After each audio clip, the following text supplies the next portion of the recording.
नमस्ते।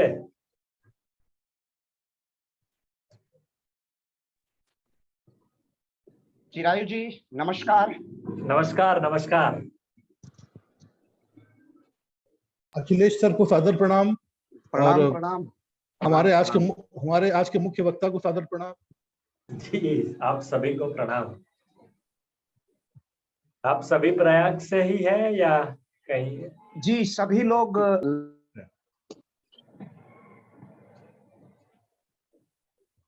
लोग प्रयाग से ही हैं। जी लोग कहाँ के हैं?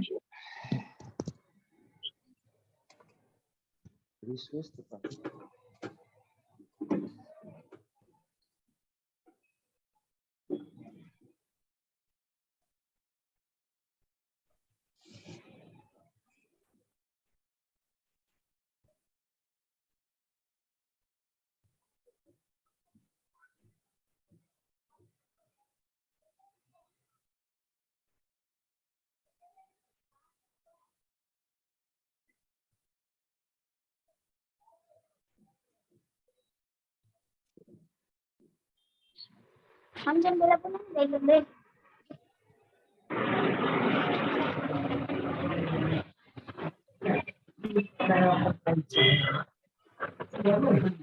रुक जा। हाँ सुना तो माइक का बहुत बड़ा तो सुना था। एक तरह का चेहरा दिखाई दे।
हमारे मुख्य वक्ता हम लोगों के बीच आ चुके हैं, तो अब मैं चाहूंगा चिरायु जी भी अपना अनम्यूट करें वीडियो और हम लोगों के बीच आए। नमस्ते। तो हम कार्यक्रम का प्रारंभ करते हैं। चिरायु जी, मैं आपको संप्रेषित करना चाहता हूं कि ये एक छोटा सा मंच होता है। हमारा मूल उद्देश्य होता है यूट्यूब, फेसबुक पर लाइव होना और विभिन्न सोशल माध्यमों पर लाइव हो करके एक लंबे जनसंख्या तक अपनी बात को पहुंचाना। और मैं आपको विनम्रता पूर्वक निवेदित करता हूं कि यह जो लोक पहल मंच है, यह राष्ट्रीय स्वयंसेवक संघ के स्वयंसेवकों का एक सामाजिक, राजनीतिक, सांस्कृतिक हस्तक्षेप है।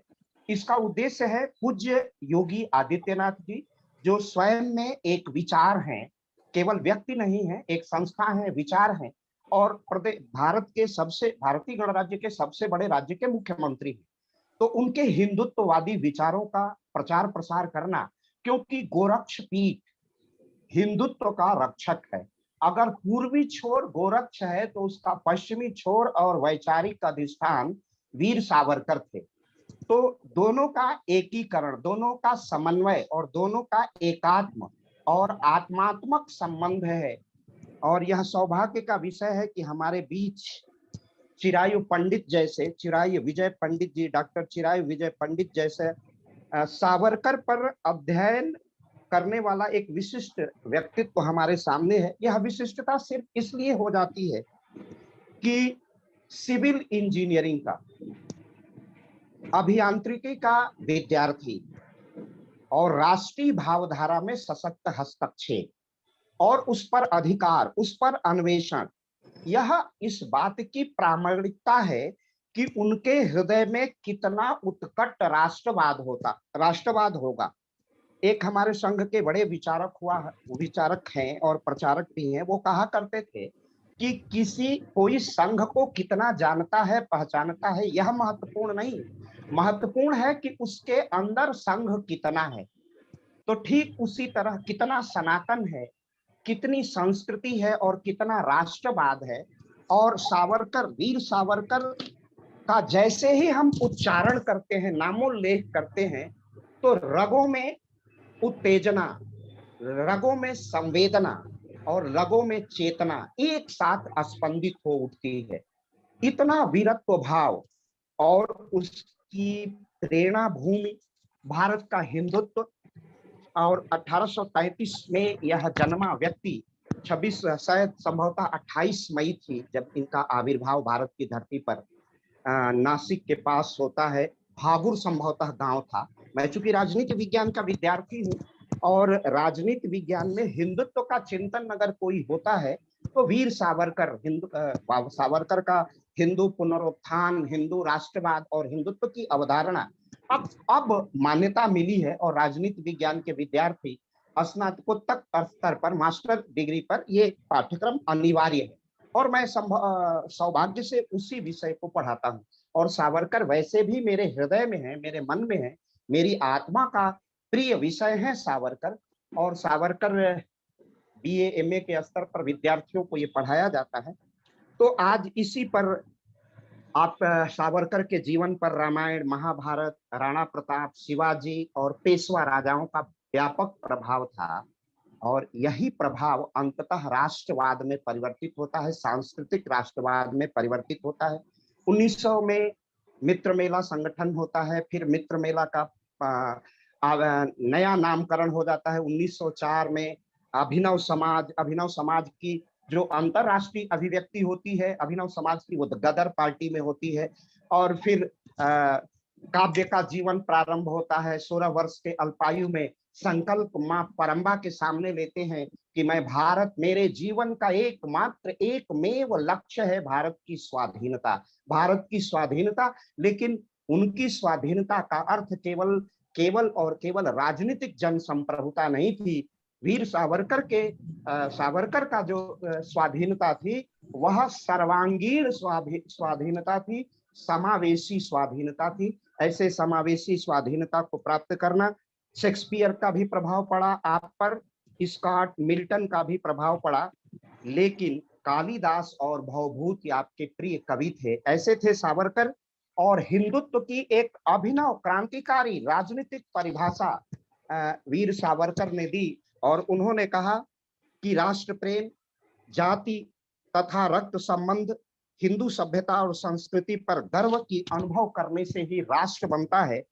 और राष्ट्र को परिभाषित करते हुए सावरकर ने कहा कि सिंधु नदी से लेकर के सिंधु नदी से समुद्र पर्यंत तक, सिंधु नदी से समुद्र पर्यंत तक जो यह पवित्र भूमि है, और इस पवित्र भूमि को जो व्यक्ति अपनी पितृभूमि, मातृभूमि और पुण्य भूमि मानता है, वही हिंदुत्व है।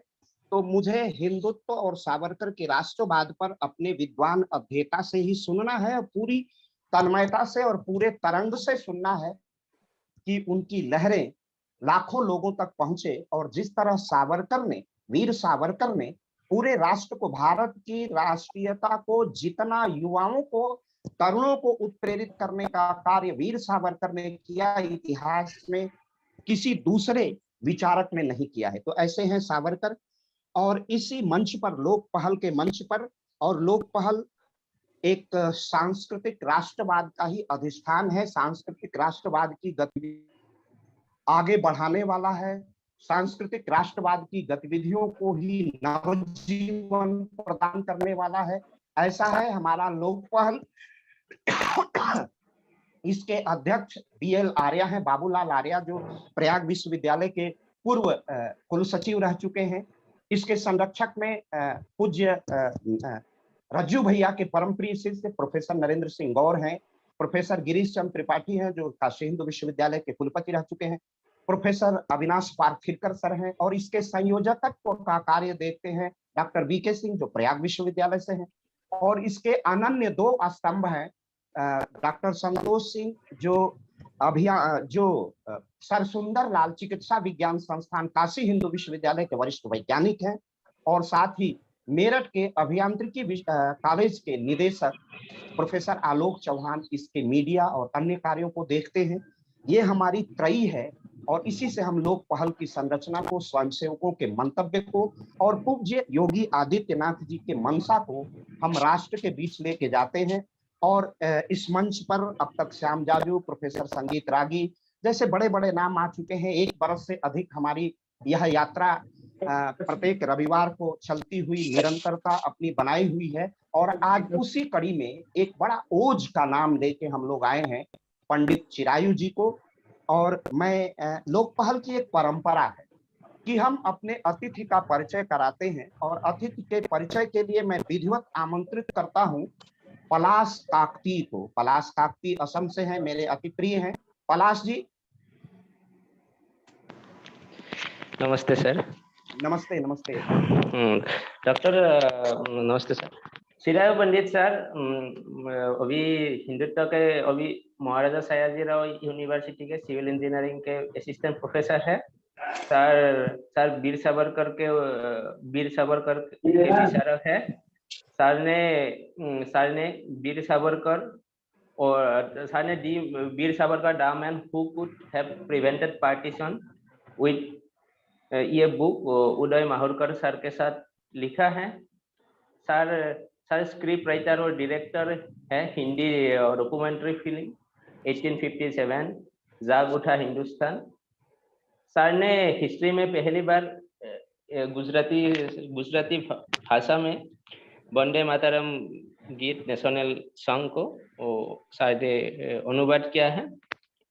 सर ने डॉक्टर जिगर इनामदार सर और डॉक्टर रीना भाटिया मैम के साथ वीर सावरकर स्वतंत्रता और अखंडता के साधक 2019 में ये बुक लिखा है। सर फाउंडिंग कोऑर्डिनेटर है institute of leadership and governance the Maharaja Sayaji Rao university Baroda के, जो पब्लिक लीडरशिप के ऊपर फोकस करती है। धन्यवाद। सर का संक्षेप परिचय यही है। नमस्ते। बहुत बहुत धन्यवाद पलाश, आपने सर का परिचय प्रस्तुत किया और सर किसी परिचय के मोहताज नहीं है। आपकी वीर सावरकर पर लिखी पुस्तक का विमोचन पिछले ही वर्ष पूज्य योगी आदित्यनाथ जी ने किया था और इसने अमेजन पर वो पुस्तक है, मुझे भी कुछ हल्का सा पढ़ने का सौभाग्य प्राप्त हुआ है। अद्भुत रचना है। सावरकर को इतिवृत्त और सावरकर को समझने की जो एक नई दृष्टि है, अभिनव दृष्टि है, जिसके माध्यम से सावरकर को समझने का प्रयास किया गया है।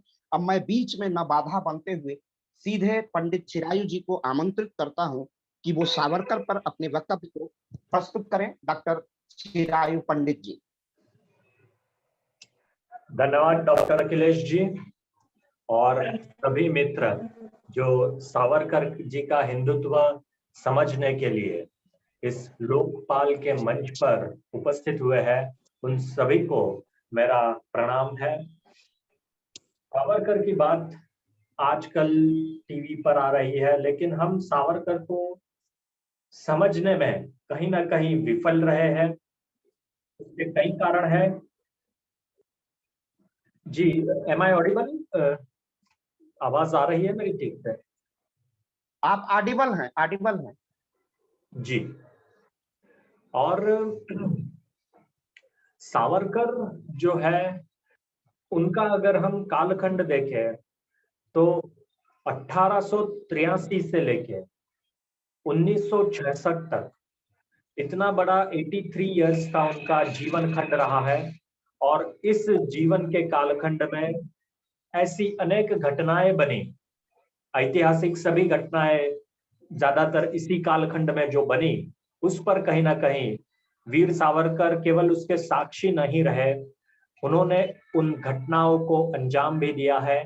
उन घटनाओं के पीछे कहीं ना कहीं सावरकर थे, ऐसा हम इतिहास का अभ्यास करते हुए देख सकते हैं।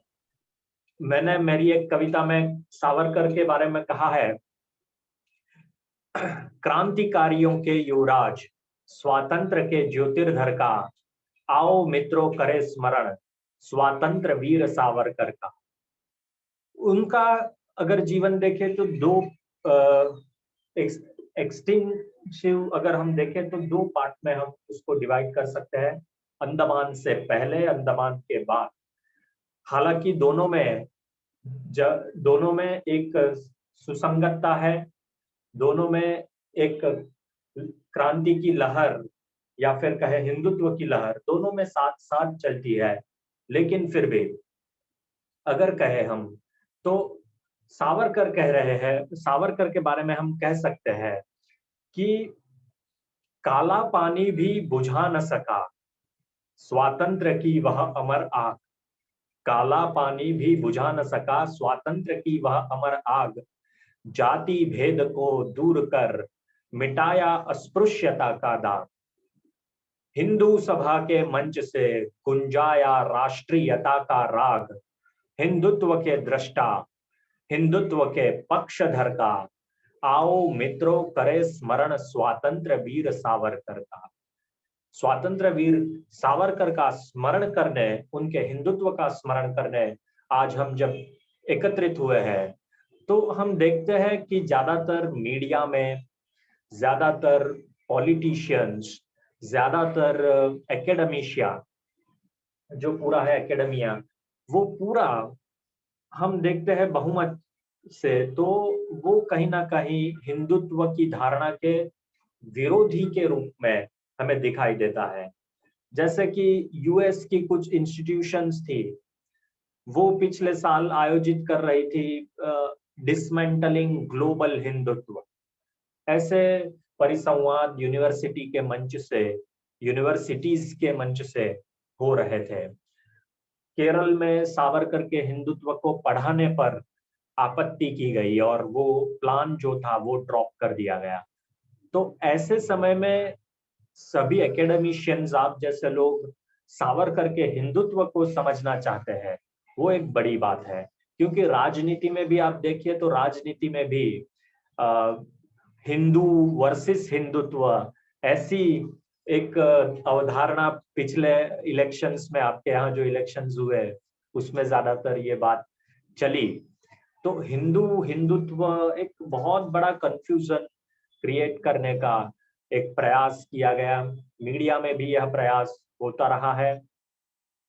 लेकिन जब भी बात हिंदुत्व की आती है, खास करके हिंदू राजनीति की बात आती है, तब एक नाम बार बार सामने आता है और वो है वीर सावरकर का, विनायक दामोदर सावरकर का। और उन्होंने 1923 में हिंदुत्व की व्याख्या देते हुए एक पुस्तक लिखी। ये व्याख्या उन्होंने हालांकि अंडमान में रहते हुए ही उनके मन मस्तिष्क में थी, उसके बाद ये आई। लेकिन जब भी हम बात हिंदुत्व की करते हैं तब वीर सावरकर हमारे नजरों के समक्ष रहते हैं।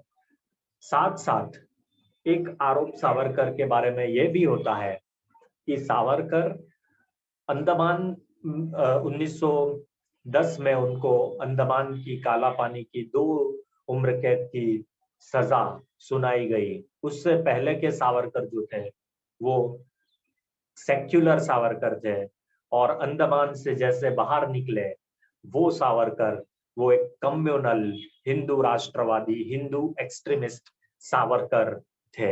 ऐसी बात बार बार कही जाती है। अगर हम ये बात देखें तो इन आरोपों में कितना तथ्य है ये समझना पड़ेगा।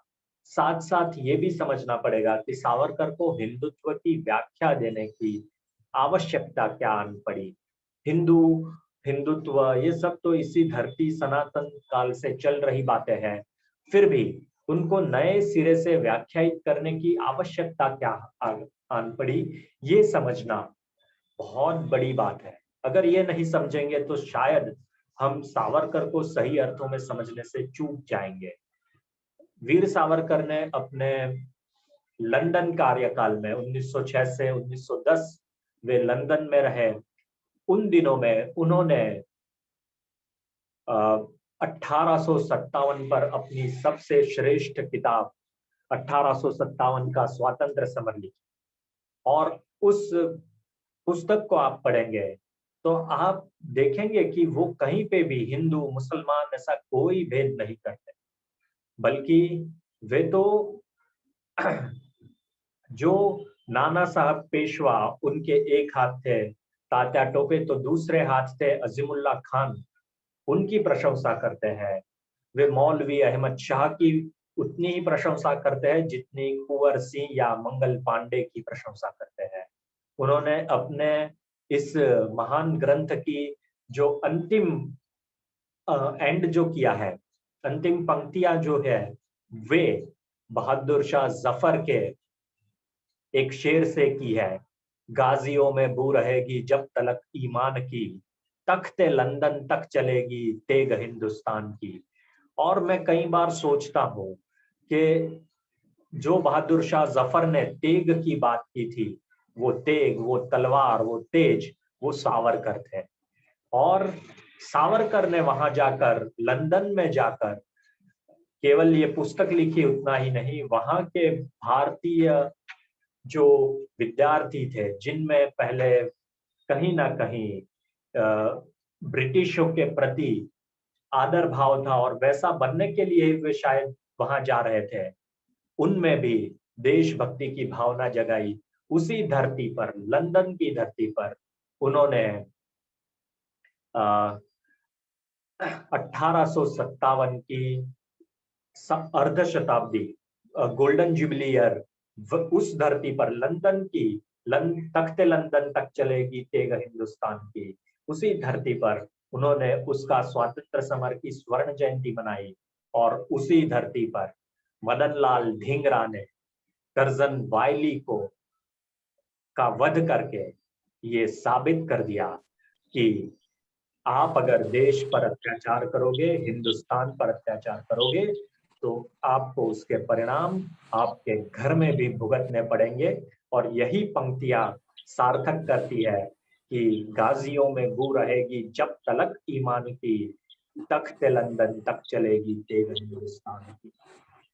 सावरकर ने 1909 के दशहरा महोत्सव, वहां दशहरा महोत्सव भी मनाना शुरू किया था और उस महोत्सव के मुख्य अतिथि थे साउथ अफ्रीका से आए हुए मोहनदास करमचंद गांधी जी।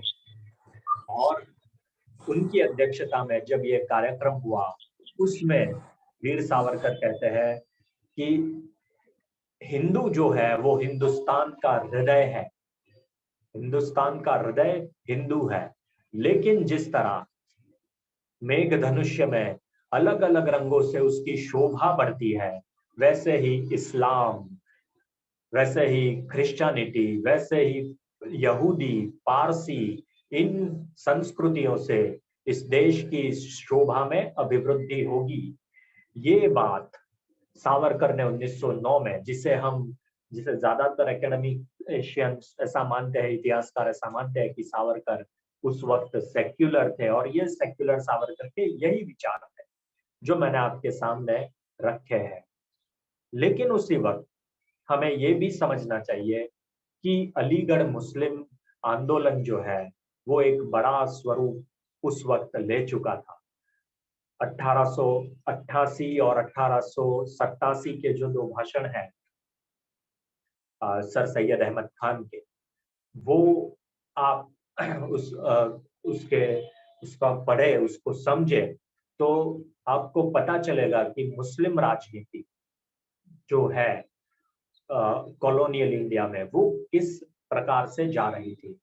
उसी के एक नेता सैयद अमीर अली, वे उस वक्त भी ऐसा कहते थे और सर सैयद भी ऐसा कहते थे कि भारत कोई एक देश नहीं है, एक नेशन नहीं है, एक एकात्म, एक होमोजिनस नेशन नहीं है, लेकिन ये तो अलग अलग राष्ट्रों की, अलग अलग नेशंस की बनी एक प्रदेश में रहते हुए लोगों की एक टेरिटरी है। तो ऐसे वक्त में भी सावरकर के ये विचार जो है वो बहुत प्रस्तुत है। एक और जो मानते हैं कि अलग अलग देश है और अलग अलग, तो टू नेशन थियरी तो 1888 के भाषण में सर सैयद अहमद खान ने ही उस वक्त प्रस्थापित कर दी थी। तो टू नेशन नहीं, मल्टी नेशन की थियरी उस वक्त चल रही थी, ऐसा हमें कहना चाहिए। तो बात जो है कि ऐसे वक्त में भी सावरकर सभी को समावेश करके हिंदू राष्ट्र, हिंदुत्व इस देश का हृदय है, इस देश की संस्कृति हिंदू संस्कृति है, ये मान्य करते हुए भी सावरकर साथ में ही इंद्रधनुष में जैसे सभी रंगों से सौंदर्य बढ़ता है, वैसे ही इस देश की संस्कृति का सौंदर्य भी इन सभी संस्कृतियों से बढ़ेगा, ये ही विश्वास व्यक्त करते हैं। लेकिन जब हम देखते हैं कि ऐसे ही आरोप सावरकर पर सभी विद्वान इतिहासकार करते हैं कि सावरकर अंडमान गए, काला पानी में उन पर बहुत अत्याचार हुए, उस अत्याचार के मुख्य लोग जो थे वो बारी ब्रिटिश ऑफिशियल्स और उसके साथ साथ मिर्जा खान पठान, और जो पठान कैदी थे जिनको वार्नर बनाया गया था, तो वे इन क्रांतिकारियों पर इन हिंदू कैदियों पर जिस प्रकार से अत्याचार करते थे, और इस अत्याचार के कारण सावरकर जो है वो हिंदुत्ववादी बन गए और खुद पे प्रतिक्रियावादी बन गए। ऐसी बात कुछ लोगों द्वारा कही जाती है। अब इसमें तथ्य क्या है, ये हमें सुनना है, सोचना है, क्योंकि यही जो साल जब सावरकर लंदन थे और सावरकर जब काला पानी की कैद में थे, तो सावरकर बदले या परिस्थितियां बदली, इस पर विचार हमें करने की आवश्यकता है। तो हम उन परिस्थितियों पर भी हमें गौर करना चाहिए, उन पर भी नजर डालनी चाहिए कि भारत की राजनीति 1906 से पहले क्या थी और उसके बाद क्या हुई। तो हम देखेंगे कि शिमला में वाइस रॉय पर एक डेलीगेशन भेजा जाता है। मैं इसलिए कह रहा हूं क्योंकि जो अलीगढ़ मुस्लिम तब वो अलीगढ़ मुस्लिम यूनिवर्सिटी नहीं थी, तब वो एंग्लो मोहम्मदन कॉलेज था, और उस कॉलेज के जो प्रिंसिपल थे आर्कबोल्ड, उन्होंने ब्रिटिश ऑफिशियल्स के साथ मिलकर, शिमला के लोगों के जो ऑफिसर्स थे उनके साथ मिलकर ऐसी योजना बनाई कि एक मुस्लिम प्रतिनिधि मंडल वाइस रॉय को मिले और उनसे मिलकर मांगे रखे। अब इन मांगों को आप बहुत ही गंभीरता से, बहुत ही बिटवीन द लाइन समझने का प्रयास कीजिए। उसमें वे कहते हैं कि हमें मुस्लिमों को अलग प्रतिनिधित्व चाहिए, और ये प्रतिनिधित्व के लिए वे आर्ग्यूमेंट्स जो करते हैं वो आप पढ़िएगा। एक बात वे कहते हैं कि हमारी जो जनसंख्या है वो जनसंख्या यूरोप के किसी राष्ट्र जितनी है। We are almost 25% in the population. वे ऐसा भी कहते भारत की जनसंख्या में। उसके साथ साथ जो आर्ग्यूमेंट करते हैं वो आपको समझनी चाहिए। वो कहते हैं कि ये बात तो ठीक है, हमारी पॉपुलेशन है, लेकिन साथ साथ वे जो बात करते हैं कि देखा जाए तो जिन्हें हिंदू कहा जाता है वे वास्तविकता सभी लोग हिंदू नहीं है। जैसे वनवासी है, जैसे अन्य छोटे धर्म यानी सिख या जैन, ऐसे बौद्ध, ये लोग भी हिंदू नहीं है। और उन इस प्रकार से ये हिंदू जो कहे जाते हैं, अगर वो हिंदुओं को हम अलग से निकाल दे तो जो कुछ बचता है, जो तबका बचता है, शायद उनका कहना वैदिक हिंदू से था, उससे भी आगे जाकर जो सवर्ण हिंदू है उनका था। तो ये जो राजनीति का बहुत जो टर्निंग पॉइंट है ये समझिए। वे कहते हैं कि ये सब लोग हिंदू नहीं है, जो हिंदू है वो बहुत कम है जिन्हें हिंदू कहा जाता है वे। तो हमको और हिंदुओं को, सभी हिंदुओं को मिलकर बराबरी का हिस्सा होना चाहिए, बराबरी का। बाद में वो बात कैबिनेट मिशन जब आई तब भी यही मांग थी उनकी, और पैरिटी जिसे कहते हैं वो वही मांग तब भी दोहराई गई। कांग्रेस को वे एक हिंदू संस्था, उसमें भी एक सवर्ण हिंदू संस्था, इस आरोप के साथ उनको हर बार वो आरोप किया जाता था उस वक्त। लेकिन उसके साथ साथ यानी हिंदू जैसा कुछ है ही नहीं, ये पहली आर्गुमेंट थी कि हिंदू क्या है, हिंदू कुछ नहीं है। दूसरी आर्गुमेंट उसमें ये भी कही गई कि केवल हमारी जनसंख्या पर नहीं, लेकिन हमारा जो पॉलिटिकल इंपॉर्टेंस है, हमारी जो राजनीतिक महत्व है, उस आधार पर हमें प्रतिनिधित्व मिलना चाहिए। और आज हम देख रहे हैं कि इस देश में स्वतंत्रता के बाद भी एक ऐसी राजनीति चली कि जिसमें पॉलिटिकल इंपॉर्टेंस पर, जनसंख्या के आधार पर नहीं, गुणवत्ता के आधार पर नहीं, पॉलिटिकल इंपॉर्टेंस के आधार पर पॉलिटिकल वोट बैंक की राजनीति इस देश में चली, तो उसका भी कहीं ना कहीं उद्गम इसी प्रतिनिधिमंडल के साथ शुरू हुआ। और जैसे कि ये पूरी मैच फिक्स थी, उसके बाद मॉर्ले मिंटो रिफॉर्म्स आए, ये प्रतिनिधिमंडल गया, उसके बाद कई बातें हुई, मैं उन पर जाना नहीं चाहता, लेकिन अंत में इसका जो रिजल्ट है, एंड रिजल्ट है, वो इस प्रकार आया कि मॉर्ले मिंटो रिफॉर्म्स हुए। मॉर्ले मिंटो रिफॉर्म्स जिसमें कहा गया कि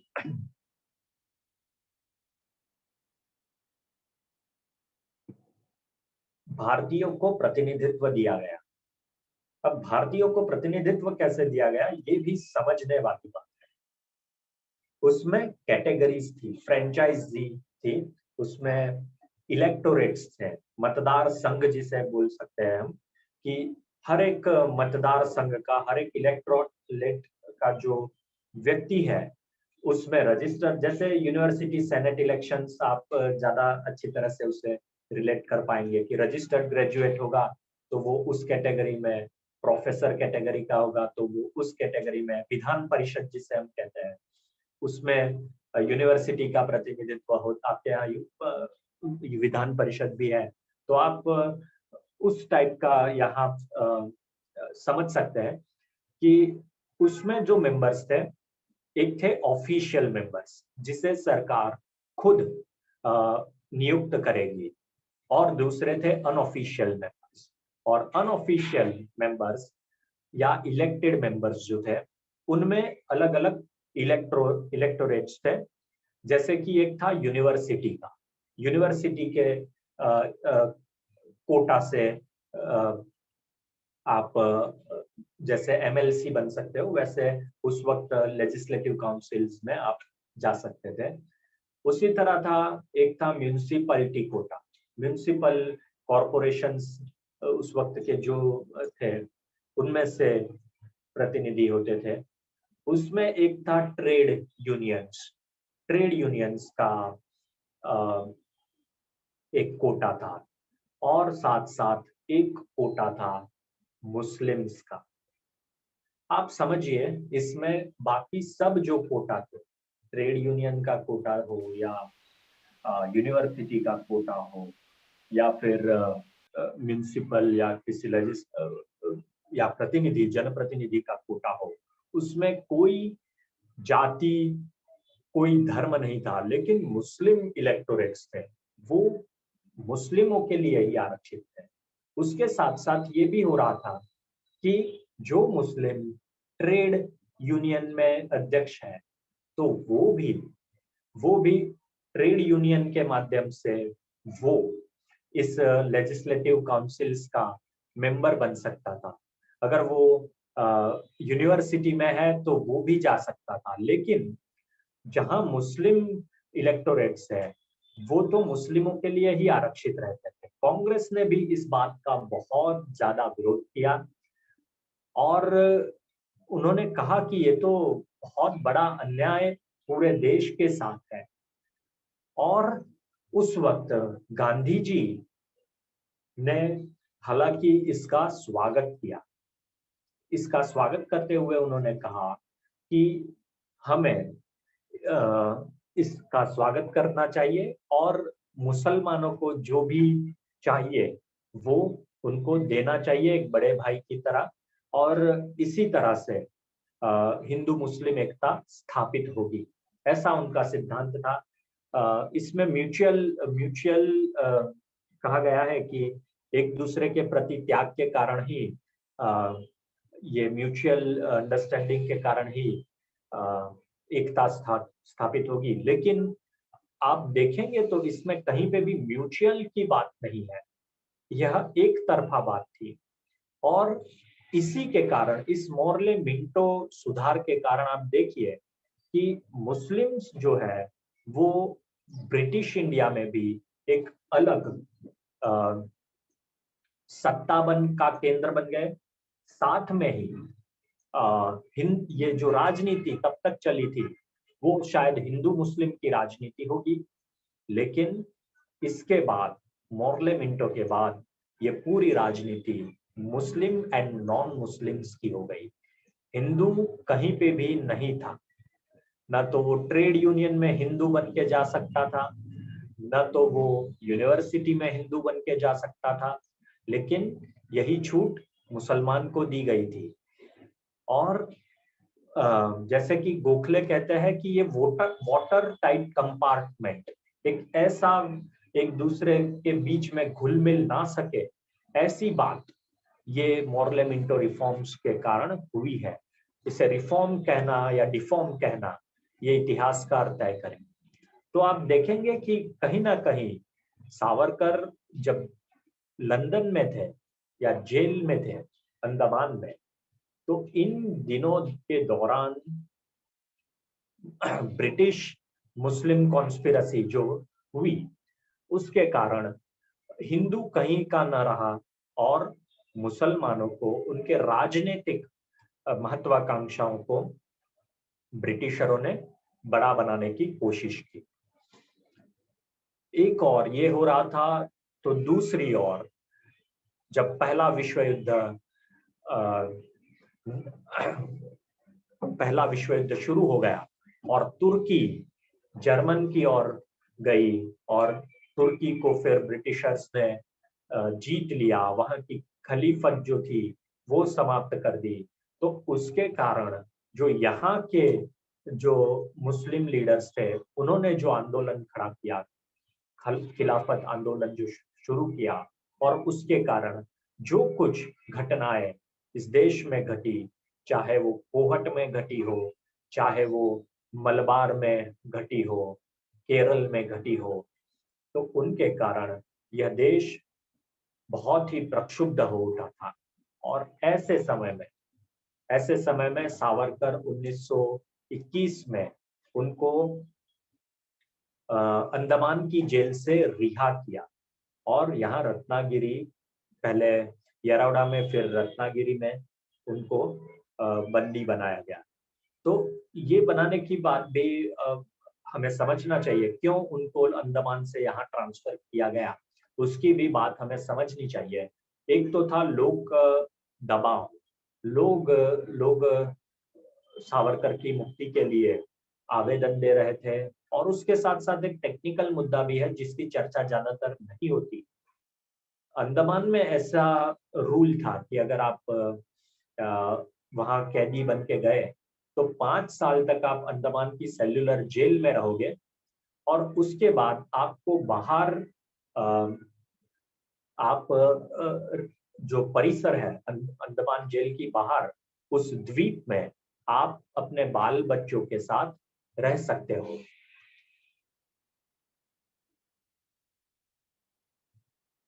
hello, am I audible? Hello, yes sir, आपकी आवाज आ रही है? जी, मेरा वीडियो पॉज हुआ ऐसा मुझे लगा, इसलिए फिर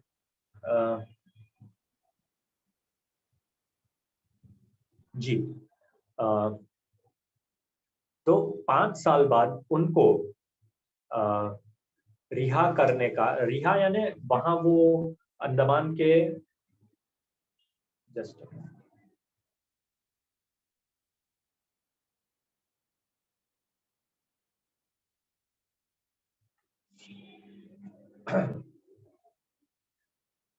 अंडमान के द्वीप में वे स्थायी हो सकते थे, लेकिन ये छूट 5 साल के बाद ही देनी चाहिए थी, लेकिन वो दी नहीं गई। सावरकर ने जो आवेदन दिए हैं उसमें भी उन्होंने ये बात कही है कि मुझे ये छूट मिलनी चाहिए, लेकिन मैं यहाँ विषयांतर कर रहा हूँ, लेकिन ये बातें समझनी बहुत आवश्यक है, क्योंकि सावरकर पर जब भी कोई बात करता है तो ये सब बातें निकलती ही है, इसलिए हमें पता होनी चाहिए। जो उन्होंने आवेदन दिया है उस आवेदन में वे कहते हैं, तो सावरकर क्या कहते हैं उससे ज्यादा महत्वपूर्ण है उस आवेदन के उत्तर में ब्रिटिश ऑफिसर्स क्या कहते हैं, ये ज्यादा जरूरी है समझना। रेजिनाल्ड क्रेडॉक तब के होम मेंबर यानी अभी के हम गृह मंत्री कह सकते हैं उन्हें, वे अंडमान की मुलाकात पर थे पहले विश्व युद्ध के दौरान। और उस वक्त भी सावरकर ने एक आवेदन दिया था और उस आवेदन में भी उन्होंने यही कहा था कि अगर हमें लोक प्रतिनिधित्व चुनने की आजादी होती तो हम इस मार्ग पर ना चलते और वैधायिक और विधायक मार्ग से, कॉन्स्टिट्यूशनल मेथड से हम आगे बढ़ते। हमने ये शस्त्र उठाए हैं वो लाचार होकर उठाए हैं। सभी मार्ग आपने ही बंद कर दिए थे, अगर आप मार्ग खोल रहे हो तो हम आपके साथ आने के लिए तैयार हैं और आपके लिए हम काम करने के लिए भी तैयार है। और ऐसा जब कहते हैं तो उस पर रेजिनाल्ड क्रेडोक क्या टिप्पणी करते हैं? वे कहते हैं कि सावरकर के वाणी व्यवहार में कोई पछतावा नहीं दिख रहा, पहली बात। दूसरी बात, वे कहते हैं कि सावरकर के विषय में किसी भी प्रकार की छूट नहीं दी जा सकती। क्यों नहीं दी जा सकती? वे कहते हैं कि सावरकर के कई मित्र अभी भी यूरोप में है और ये मित्र जो है सावरकर को यदि इस जेल के बाहर भी निकाला गया तो ये जो मित्र है वो स्थानिक लोगों में थोड़े पैसे बांटकर सावरकर को यहाँ से उठा कर ले जाएंगे, जैसा कि प्रयास मार्से बंदर पर, मार्से पोर्ट पर किया गया था सावरकर को बचाने के लिए फ्रांस के मार्से में, वैसा ही प्रयास यहाँ भी होगा। ऐसा भय अभी भी इन ब्रिटिश ऑफिसर्स में था और ये बात बिल्कुल तथ्यहीन नहीं थी। प्रथम विश्व युद्ध के दौरान ही एमडेन नाम का जहाज बंगाल के उपद्वीप में आया था और हालांकि वो झड़प में, जहाजों की झड़प में वो जहाज डुबो दिया गया, लेकिन उसका ये जर्मन जहाज इसका उद्देश्य यही था कि क्रांतिकारियों को अंडमान से लेकर जाए और वे जैसे रंगून में या फिर सिंगापुर में अपना एक बेस बनाए और वहां से क्रांति शुरू करे, जैसा कि सेकंड वर्ल्ड वॉर में सुभाष चंद्र बोस जी ने किया था। तो ये बात भी समझनी हमें आवश्यक है, क्योंकि सावरकर और हिंदुत्व की बात आती है तो ये काउंटर होता ही है। तो ये हमें समझना चाहिए कि 10 बार आवेदन देने के बाद भी उनको अगर छोड़ा नहीं जाता है तो आवेदनों का, उसकी भाषा का कोई मतलब नहीं रहता है। उसके परिणाम क्या हुए वो हमें समझने चाहिए। सावरकर जब ये 1924 में ये ग्रंथ लिखते हैं और उसके बाद वे बाहर आते हैं, उस वक्त तक देश की राजनीति बहुत ही बदल चुकी थी और उसके बाद भी सावरकर को पूर्णतया मुक्त नहीं किया गया था। सावरकर को रत्नागिरी में उनको स्थानबद्ध किया गया था। रत्नागिरी जिला नहीं छोड़ना, इस और राजनीति में भाग नहीं लेना, ये 2 बातों पर शर्तें लाद कर सावरकर को वहां रखा गया था रत्नागिरी में। इन दिनों में जब राजनीति में काम करने पर उन पर पाबंदी थी, उस वक्त सावरकर जी ने सही अर्थों में हिंदुत्व की प्रैक्टिस शुरू की। हालांकि अंडमान में भी उन्होंने कन्वर्जन जो हो रहा था हिंदू कैदियों का, उसको भी रोकने का प्रयास किया। और सावरकर कहते थे कि उस वक्त अंडमान में सावरकर के हिंदुत्व को समझने के लिए ये सब समझने की जरूरत है कि शुद्धि यानी रिकन्वर्जन, जिसे आज हम घर वापसी कहते हैं। तो सावरकर ये कहते थे कि उस वक्त अंडमान में तो कुछ ज्यादा पढ़े लिखे मंत्र पंडित तो ऐसे तो थे नहीं, या तो उनकी शुद्धि कैसे की जाती थी या उन्हें धर्मांतरित कैसे किया जाता था, ये भी समझना बहुत जरूरी है। बस किसी खाने को निवाले को अगर किसी मुस्लिम का हाथ लग गया और वो अगर हिंदू कैदी ने खा लिया तो वो हिंदू कैदी मुसलमान बन गया।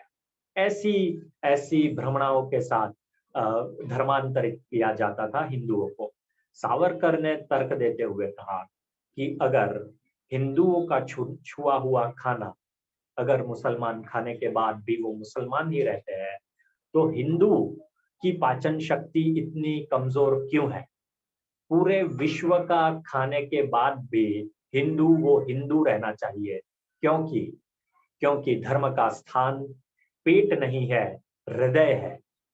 ये बात उन्होंने अपने साथी कैदियों को समझाई थी। वही बात वे जब भारत में आए तब उन्होंने सभी जो जातियों में बटा हिंदू समाज था उसको एक करने में उन्होंने अपना बहुत बड़ा योगदान दिया है। समय का अभाव है, लेकिन फिर भी उन्होंने जो सप्त श्रृंखला हिंदू समाज को जिसने जकड़ लिया था, जिसमें रोटी बंदी, बेटी बंदी, व्यवसाय बंदी कि अमुक व्यवसाय जो है वो अमुक व्यक्ति ही करेंगे, हम इनके घर का खाना नहीं खाएंगे। उस वक्त सावरकर ने रत्नागिरी जैसे एक पिछड़े जिले में सहभोजन का आयोजन किया। सहभोजन यानी सभी जाति के हिंदू एक साथ खाना खाएंगे। उन्होंने सभी वर्णों के हिंदुओं को यज्ञोपवीत संस्कार किया।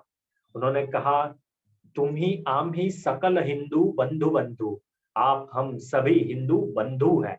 और सभी का यज्ञोपवीत संस्कार सावरकर ने वहां किया। वहां एक पतित पावन मंदिर जिसमें सभी सभी वर्णों के सभी जातियों के हिंदुओं को प्रवेश के लिए जो खुला था, वैसा पतित पावन मंदिर। और उसके जो मेन भंडारी जाति के भागोजी कीर के हाथों ही उसका लोकार्पण हुआ। और शंकराचार्य भी कुर्तकोटी, डॉक्टर कुर्तकोटी भी वहां आए थे। आप ये समझिए ये कितनी बड़ी क्रांति थी। उस वक्त डॉक्टर बाबा साहब अम्बेडकर नासिक में मंदिर प्रवेश के लिए आंदोलन कर रहे थे। उस वक्त सावरकर अपने टेरिटरी में एक ऐसा मंदिर निर्माण कर रहे थे कि जिसमें सभी को प्रवेश की, सभी को भक्ति की छूट हो। और सावरकर ने अंबेडकर जी के मुक्ति मंदिर में प्रवेश आंदोलन को केवल समर्थन ही नहीं दिया, उनके छोटे भाई नारायण सावरकर वे भी उसमें जुड़े थे। तो आप समझ सकते हैं कि हिंदू एकता के लिए भी सावरकर ने जो काम किया है। विठल रामजी शिंदे एक बहुत बड़े समाज सुधारक महाराष्ट्र में हो गए। वे कहते हैं कि अगर सावरकर राजनीति में 37 के बाद नहीं आते तो शायद हम देख सकते कि भारत के बड़े भाग से अस्पृश्यता नामो निशान मिट जाता। तो सावरकर का केवल हिंदुत्व की थियरी और हिंदुत्व के प्रैक्टिकल के बारे में भी उनका उतना ही योगदान है। सावरकर का हिंदुत्व जो ग्रंथ है उसके बारे में उसमें जो व्याख्या दी गई है, उन्होंने कहा है, उसमें वे कहते हैं, आ सिंधु सिंधु पर्यंता यस्य भारत भूमिका पितृभू पुण्य भूश्चैव सवै हिंदू ऋते स्मृतः। हिंदू कौन है इसकी व्याख्या उन्होंने दी है।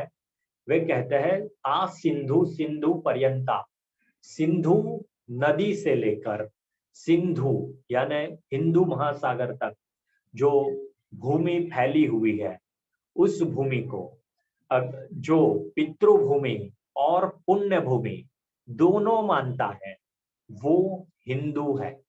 अब आप समझिए उनका जो इस टर्मिनोलॉजी में जो इंपॉर्टेंस है, एक है भूमि, टेरिटरी, यानी सिंधु से सिंधु तक जो ये देश फैला हुआ है वो देश, और दूसरी बात है पुण्य भूमि और पितृभूमि। इन दोनों बातों को भी हमें समझना होगा।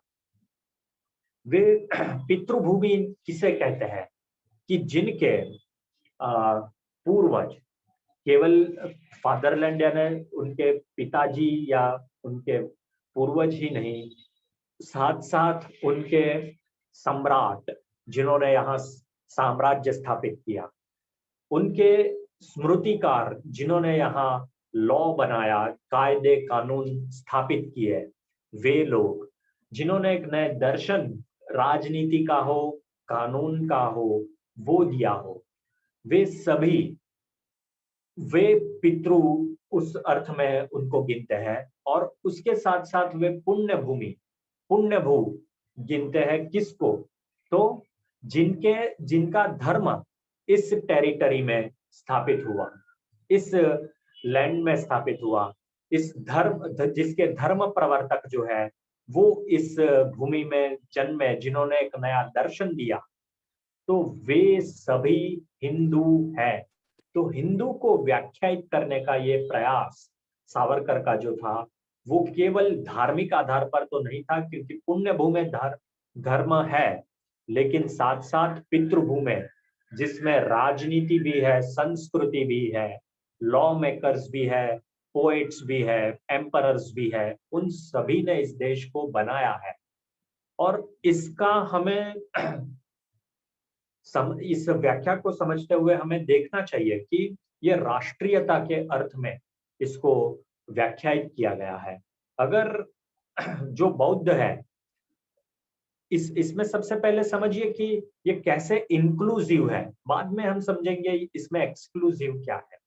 इंक्लूसिव ये है कि जो भी इस धरती पर जन्मे, जैसे केवल वैदिक हिंदू नहीं है, साथ साथ इस व्याख्या के अनुसार महावीर जिन्होंने जैन तीर्थंकर है, वे भी इसी धरती पर जन्मे हैं।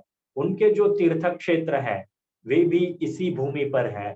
पालीताना हो या शत्रुंजय हो या समेत शिखर हो, ये सभी इसी धरती पर है। सिख, उनका भी पूरा का पूरा जो संप्रदाय है वो इसी धरती पर पनपा है, इसी धरती पर उसके तीर्थ क्षेत्र है, और उसी के कारण ये उनके लिए पुण्य भूमि है। उसी के साथ साथ बौद्ध जो है, जो भारत में रह रहे बौद्ध है, उनके लिए भी, क्योंकि बुद्ध इसी धरती पर जन्मे, इसी धरती पर उपदेश उन्होंने तथागत ने दिया है, तो वे भी हिंदू ही है। और इसी व्याख्या को हमारा कॉन्स्टिट्यूशनल हिंदू जो लॉ के अभ्यासक है वो समझेंगे कि हिंदू की जो व्याख्या है वो कॉन्स्टिट्यूशन में इसी प्रकार है। मैरिज एक्ट में भी ये व्याख्या हिंदू की इसी प्रकार से है। सिख, बौद्ध, जैन, इन सभी को हिंदू माना गया। मैं जो 49-51 में जो कॉन्स्टिट्यूशन बना उसकी बात कर रहा हूँ। उसके बाद भी इस देश में डिवाइड एंड रूल होता रहा और जैन्स को भी माइनॉरिटीज का दर्जा दिया गया पिछले दशकों में। तो मैं उनकी बात नहीं कर रहा हूँ। बाबा साहब अम्बेडकर का जो संविधान है उसमें सावरकर की इसी व्याख्या को कहीं ना कहीं समाविष्ट किया गया है। और इसी व्याख्या के तहत जो वनवासी बंधु है, क्योंकि उनके भी देवी देवता इसी भूमि के वनों में प्रकट हुए हैं, तो वे भी हिंदू हैं। इसी प्रकार से जो नए संप्रदाय हुए पिछले 200 सालों में, हम अगर कह सकते हैं वैष्णव हो, स्वामी नारायण हो, यहाँ तक कि ब्रह्मो समाजी, वे भी हिंदू की व्याख्या में सावरकर की जो हिंदू व्याख्या है उसमें समावेश उनका होता है।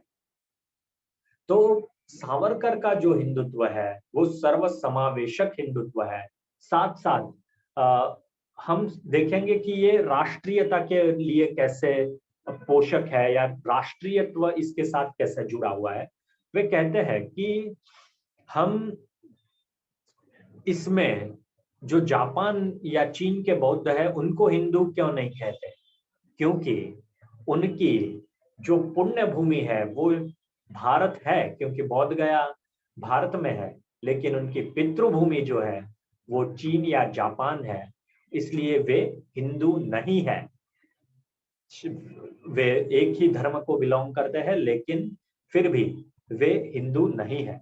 उसी प्रकार अगर हम क्रिश्चियन या मुस्लिम भाइयों की भी बात करें तो उनकी पितृभूमि शायद यहाँ हो सकती है, लेकिन पुण्य भूमि इन सीमाओं के बाहर है, इसलिए वे हिंदू नहीं है।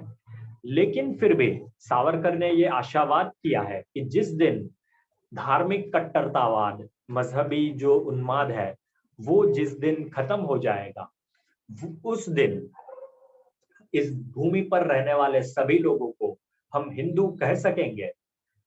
और ये एक रूप से सही भी है, क्योंकि हिंदू शब्द का ओरिजिन क्या है? तो इंडिया शब्द का ओरिजिन इंडियन, हिंदुस्तानी, हिंदू, ये सब एक ही बात को इंगित करते हैं, एक ही बात का दिशा निर्देश करते हैं। क्योंकि इंडिया शब्द जो है वो इंडस से आया है। इंडस के इस पार जो रहते हैं वो सभी हिंदू है। सबसे पुराने जो ग्रंथ है, ग्रीक ग्रंथों का भी हम आधार ले तो वे भी इस देश में रहने वाले लोगों को इंडस, इंडियन ऐसा कहते हैं।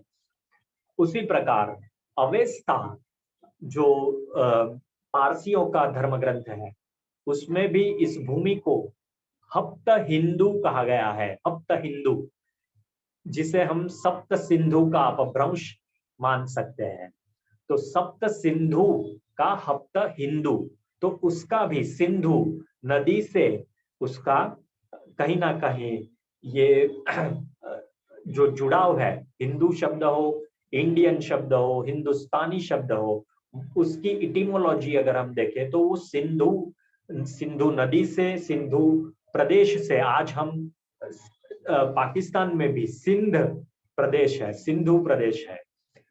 और महाभारत काल में भी जयद्रथ जो था वो सिंधु सौवीर कहा जाता था।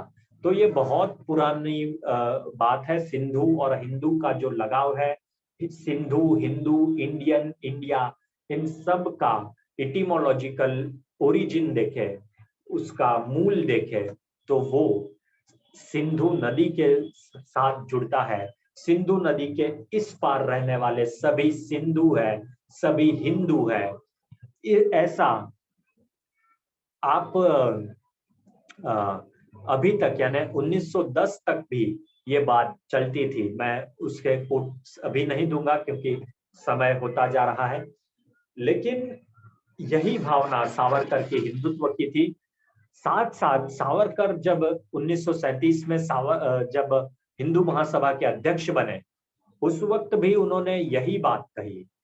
वे कहते हैं कि हमें एक ऐसा भारतीय राष्ट्र बनाना है जिसमें सभी किसी को भी उसके जाति के आधार पर, किसी को उसके धर्म के आधार पर, रिलीजियस पॉपुलेशन या परसेंटेज के आधार पर नहीं, बल्कि उस व्यक्ति की गुणवत्ता के आधार पर उसको नौकरियां मिले, उसको आरक्षण मीन्स उनको पद मिले, उनको उसके लिए धर्म, जाति ये कहीं पे भी उसके लिए बाधक ना हो। अगर कोई पारसी व्यक्ति किसी पद के लिए किसी हिंदू या मुस्लिम से ज्यादा योग्य है तो उसको वो पद मिलना चाहिए। इस बात पर सावरकर कहते हैं, इस बारे में हम जो हिंदू महासभा है वो कांग्रेस से भी ज्यादा राष्ट्रीय है, ज्यादा सेक्युलर है। ऐसा कहने की इसी भाषण में कहा जाता है, सावरकर कहते हैं कि ऐसा हमारी भावना होने के बावजूद हमें बहुत ही सावधान रहना चाहिए। हमें जो अनप्लीजेंट फैक्ट्स है, जो ऐसी परिस्थितियां हैं, उनका सामना करने की भी तैयारी होनी चाहिए। और आज हम ऐसे जिस राष्ट्र का निर्माण करना चाहते हैं वैसी परिस्थितियां आज नहीं है। आज इस देश में हिंदू और मुस्लिम ऐसे दो राष्ट्र जिसका पुरस्कार आगे किया गया था वैसे दिख रहे हैं, लेकिन इस परिस्थिति में भी आगे इन वाक्यों को कोट नहीं किया जाता, इस परिस्थिति में भी हम एक ऐसा भारतीय राष्ट्र बनाए जिसमें किसी को अपनी वफादारी खरीदने के लिए, वफादारी देने के लिए उसको ज्यादा दाम, ज्यादा प्रतिनिधित्व, ज्यादा पॉलिटिकल इंपॉर्टेंस नहीं दिया जाए ऐसे भारतीय राष्ट्र का निर्माण हमें करना है। तो ये सावरकर जब कह रहे हैं तो हमें समझना चाहिए उस वक्त की परिस्थितियां भी क्या थी। हम अल्लामा इकबाल को उनकी पंक्तियों के कारण जानते हैं, सारे जहां से अच्छा हिंदुस्तां हमारा, हम बुलबुले है इसकी ये गुलसिता हमारा। इन पंक्तियों के कारण हम जानते हैं। उसी में वे कहते हैं, मजहब नहीं सिखाता आपस में बैर रखना, हिंदी है हम वतन है हिंदुस्तां हमारा। 1906 में उन्होंने ये बात कही थी। 1910 में वे पैन इस्लामिस्ट हो गए और वे उम्मा मिल्लत ये सब बातें करने लगे, और उन्होंने तरानाए मिल्ली की बात की। ये भी हम लोगों से ज्यादातर अनजान बात है। वे कहते हैं, मुस्लिम है हम वतन है सारा जहां हमारा, चीनो अरब हमारा हिंदुस्तां हमारा। उससे आगे जाकर उन्होंने वतनियत नाम की जो एक कविता लिखी है, वो पढ़कर आप शौक हो जाओगे। उसमें वे कहते हैं कि इन ताजा खुदाओं में सबसे बड़ा वतन है, जो पहरन है इनका वो मजहब का कफन है। तो राष्ट्र और मजहब ये अलग है और ये अपोजिट है, ऐसी बात इकबाल करने लगे थे। इकबाल ने 1930 में ही आप ही के प्रयाग में, इलाहाबाद में मुस्लिम लीग के अधिवेशन में बात कह दी थी कि मैं भविष्य में पंजाब और और नॉर्थ वेस्ट फ्रंटियर को मैं एक ऐसे अलग मुस्लिम राज्य में देखना चाहता हूं जो ब्रिटिशरों के अंदर हो या ब्रिटिशरों के बाहर हो, लेकिन ऐसा एक राष्ट्र वहां गठन हो, यानी पाकिस्तान का गठन हो। पाकिस्तान की संकल्पना भी इकबाल ने की थी, वो भी 1930 में। और इसी के चलते उन्होंने, मुस्लिम लीग ने ये मांग रखी थी कि जो सिंध है वो मुंबई प्रांत से, बॉम्बे प्रोविंस से अलग किया जाए। 1936 में सावरकर जब हिंदू सभा के अध्यक्ष बने, उसी के एक साल पहले ही वो सिंध प्रांत अलग हो चुका था पाकिस्तान की, और ये देश कहीं ना कहीं बढ़ रहा था। उसकी जो आगाज थे वो कहीं ना कहीं सावरकर को लग गए थे, और इसीलिए वे पूरे भारतीयों को सावधान करना चाहते थे। उसी के लिए सावरकर ने ये बात कही थी। साथ साथ सावरकर ये भी कहते हैं कि आप आओगे, सभी मुसलमानों को उन्होंने कहा था, तो आपके साथ, आप नहीं आओगे तो आपके बगैर, और आप विरोध करोगे तो आपके विरोध का सामना करते हुए भी हम हिंदू देश को स्वतंत्रता की लड़ाई में आगे लड़ते जाएंगे। ये बात भी सावरकर ने यहाँ कही थी। ये बात एक बहुत बड़ा पॉलिटिकल स्टेटमेंट है, ऐसा मैं कहना चाहूंगा, क्योंकि उस वक्त तक गांधी जी की जो राजनीति चली थी उसमें ये बात चली थी कि जिस पर भी मुसलमानों को आपत्ति हो, वे सभी बातें या तो उनको नकार दी जाती थी या तो उनका स्वीकार कर लिया जाता था। जैसे कि सिंध का विभाजन जो हुआ उसको कांग्रेस ने एक्सेप्ट कर लिया, वैसे ही उन्होंने वंदे मातरम पर जब विरोध किया तो कांग्रेस ने एक कमेटी भी बनाई और कमेटी बनाकर वंदे मातरम की काट छाट कर दी। उस वक्त सावरकर ने कहा था कि वंदे मातरम तो अंग्रेजों को भी सुनना पड़ा था, तो ये लोग कौन है, निजाम या ये लोग कौन है। तो जो वंदे मातरम हजारों क्रांतिकारियों के लिए, देशभक्तों के लिए पूज्य था, उसकी काट-छाट जिस प्रकार से कांग्रेस ने की है, लेकिन उससे भी जो अलगाववादी है, उनका मन नहीं भरेगा। और इसीलिए सावरकर का ये जो स्टेटमेंट है, वो बहुत बड़ा स्टेटमेंट है, ये मैं कहूँगा। सावरकर ने अपने 1937 से लेके 1943 तक और उसके बाद भी देश में उन्होंने एकता के लिए अनेक प्रयत्न किए। यहाँ तक कि जब लखनऊ के शिया मुसलमानों ने जब कहा कि गोवध बंदी जो है हिंदुओं को के लिए गौ माता पवित्र है और उसके लिए हम वो नहीं होनी चाहिए, गोवध नहीं होना चाहिए, गौकशी नहीं होनी चाहिए। तो और अगर हिंदू भाई मस्जिद के सामने से अपनी यात्रा निकालना चाहते हैं तो वो निकाल सकते हैं। ऐसा 1939 में शिया मुसलमानों ने, लखनऊ के मुसलमानों ने प्रस्ताव पारित किया, तो सावरकर ने उसका स्वागत किया। उन्होंने कहा ये है म्यूचुअल जो अंडरस्टैंडिंग है वो ये है, एक तरफा राजनीति नहीं हो सकती। और इसका स्वागत करते हुए उन्होंने ये भी कहा कि हम ये सुनिश्चित करेंगे कि केवल मुसलमानों को भड़काने के लिए ऐसा कोई प्रयास मस्जिद के ऊपर से कोई जुलूस ना जाए, ऐसी खबरदारी हम भी रखेंगे। तो ये सावरकर की जो राजनीति है, हिंदुत्व जो है वो इंक्लूसिव हिंदुत्व है। साथ साथ वे कहते हैं अपने हिंदू राष्ट्र मैनिफेस्टो में कि यहाँ सभी धर्मों को उनकी पूजा उपासना पद्धति करने के लिए की छूट दी जाएगी, लेकिन किसी भी प्रकार से राष्ट्र के अंदर एक नया राष्ट्र निर्माण करने की छूट कभी नहीं दी जाएगी। तो सावरकर हिंदुत्व जो है वो केवल छूट ही नहीं देता है, वो एक सुरक्षा भी देता है, हिंदुओं को भी और मुसलमानों को भी और सभी को। वे कहते हैं कि अगर किसी लघुमती को, माइनॉरिटी को सुरक्षा देना जायज है, तो किसी आक्रामक माइनॉरिटी से हिंदुओं को बचाना भी उतना ही जायज है।